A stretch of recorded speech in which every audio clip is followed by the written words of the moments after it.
File 18, the fire alarm that speaks.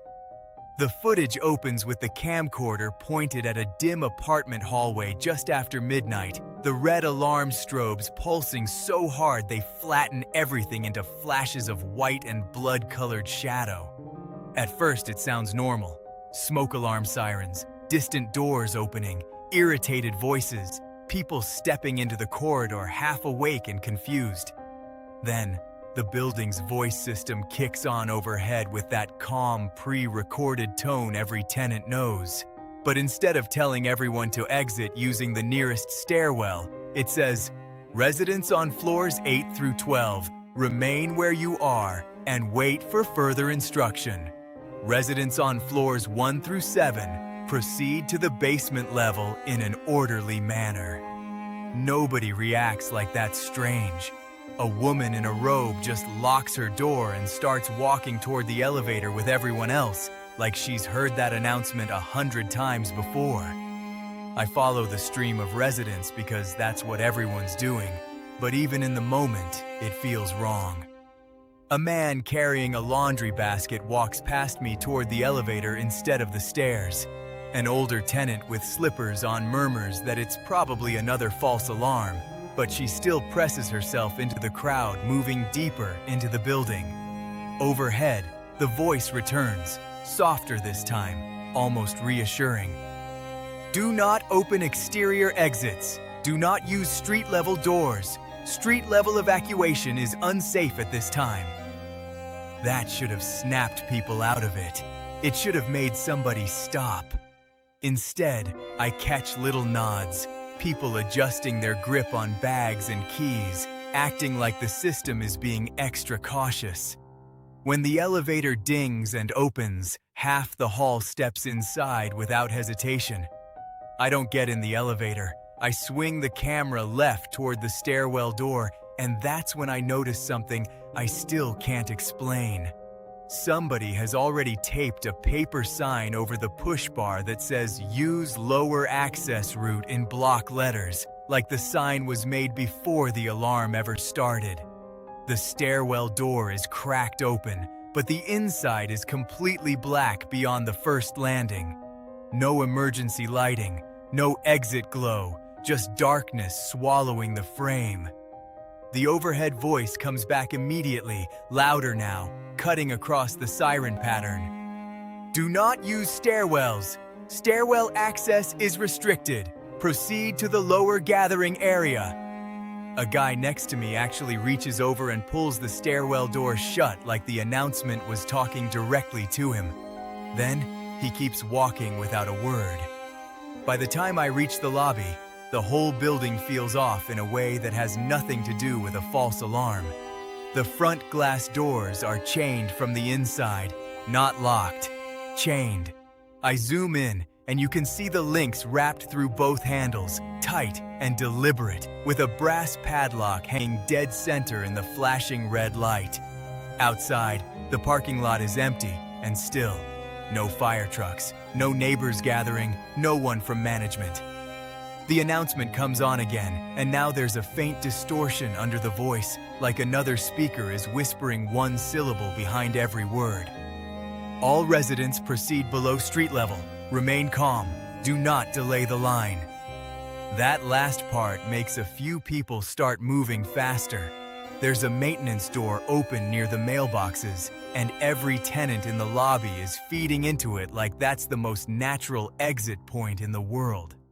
I follow them through the maintenance door into a service corridor I'm pretty sure residents aren't supposed to use.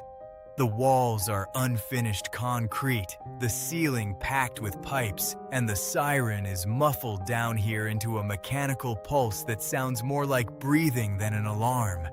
The voice overhead is clearer underground than it was upstairs. "Continue forward. Keep together.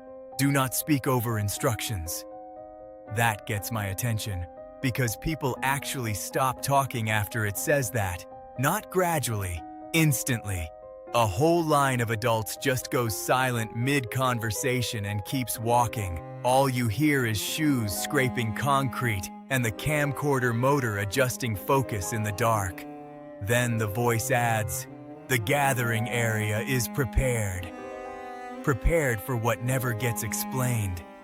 At the first corner, I catch something in frame that makes me stop moving. Mounted high in the corner near the ceiling is an old beige speaker box, the kind used for intercoms, but someone has drawn a smile on it in black marker. The curve is crude and thick, like it was done quickly, and there are fingerprints smeared around the grill. The voice comes through that same speaker a second later, but this time it doesn't sound pre-recorded. It sounds close, intimate, almost pleased. Good, almost there. I whisper, what the hell is this? And the people in front of me don't turn around. But two people near the back of the line do, at the exact same moment, and both of them stare at the camera. Not at me, at the camera itself, with this blank, irritated expression, like I've interrupted something important. Then they turn back and keep walking. The corridor opens into an underground parking level, but it doesn't look like any parking level I've ever seen in a residential building. There are no cars, no painted numbers, no storage cages, just rows of concrete columns disappearing into red light and shadow, with folding chairs set up in neat lines facing a far wall. Every tenant from the building begins sitting down without being told twice. Some are still holding laundry, purses, grocery bags, phone chargers, normal little pieces of interrupted life, while they take seats like they've been invited to a presentation. The voice says, "Please face forward. Please do not look behind you. Assistance is arriving from the rear access point." That's the moment my hands start shaking hard enough for the frame to jitter. Because behind the chairs, past the last row, there's a ramp disappearing deeper underground where no lower level should even exist. I don't sit down. I move along the back wall and zoom toward that lower ramp, trying to keep the camera steady. At first, I think the movement down there is smoke or heat distortion, but then one of the residents in the last row slowly raises a hand and points. Not at the ramp, but behind me. I turn the camera fast enough to blur the columns, and for maybe half a second there's a figure standing at the entrance to the room where the service corridor opens out. Tall, still, human-shaped, but wrong in the shoulders and neck, like it's wearing a body loosely. Then the red strobe cuts out for one beat, and when it flashes back, the entrance is empty. Over the speaker, the voice says, "Late compliance detected. Please be seated." Half the room turns to look at me together. That's when the building voice starts using apartment numbers. Unit 3B, remain calm. Unit 6C, hands in lap. Unit 9F, stop crying. Camera operator, please take the nearest seat. Hearing everybody else identified that precisely is bad enough. Hearing myself addressed without ever giving my name is worse. A woman near the front row begins to stand like she's in a trance, then sits back down as soon as the speaker tells her, "Thank you." I pan across the room looking for anyone else who seems scared, anyone resisting, but most of them don't look terrified. They look emptied out, focused, like they're listening to a teacher explain the final step in a drill they've done before. Then from somewhere down the lower ramp, deeper underground, another voice answers the building speaker. Same cadence, same tone. Just wetter, slower, and not coming through electronics. I back away along the wall until I hit a steel door I hadn't noticed before.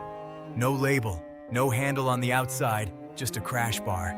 I shove through it and nearly fall into a narrow utility stairwell that climbs up instead of down.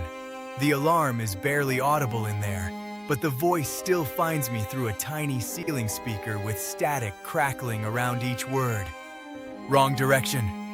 I start running anyway, taking the stairs two at a time, the frame bucking with each step.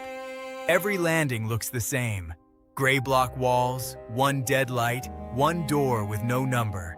And on each landing, taped at eye level, there's a sheet of paper with the same printed instruction: return to assembly area. By the fourth landing, I hear footsteps below me. Not rushed, not chasing, just measured, steady, like somebody knows exactly how many flights I have left. The final seconds of the file are the hardest to watch back because the panic in my breathing sounds real enough to drag me right back into it. I hit another door, shove through, and stumble out, not onto the street, not into the lobby, but back into my own floor's hallway under the same red strobes where the footage started. The corridor is empty now. Every apartment door is closed. The siren has stopped. Then, the building speaker overhead clicks on one last time in complete silence and says, in a voice that no longer sounds even remotely pre-recorded, "Residents have been counted. One remains out of place." At the far end of the hall, the elevator dings and opens by itself. It isn't empty. The frame jolts downward as I start backing away, and the recording cuts before whatever was inside steps out. If this file got under your skin, that means it worked. Drop a comment with the moment that hit hardest, and subscribe before the next tape surfaces. More POV horror files are coming, and some alarms don't warn you to get out. They warn everything else that you're already inside.